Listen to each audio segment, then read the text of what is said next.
Hi, my name is Nadia. I'm stitching instructor. I'm making videos for the beginners and for those who wants to learn. As you know, jeans is very beautiful and comfortable attire for everyone.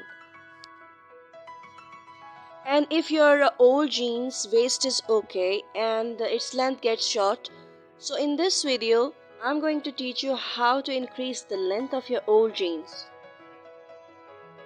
All steps are super easy and simple. This is old jeans and this is a lace. Its width is 2 inches. You can use any other color lace also, but with blue jeans, white lace looks so adorable.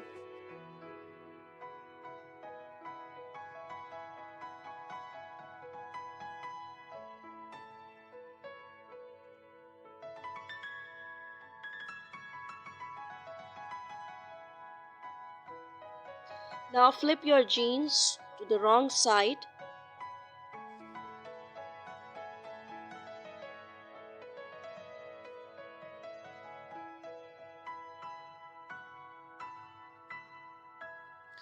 From the inner seams, I will open 1-inch seams.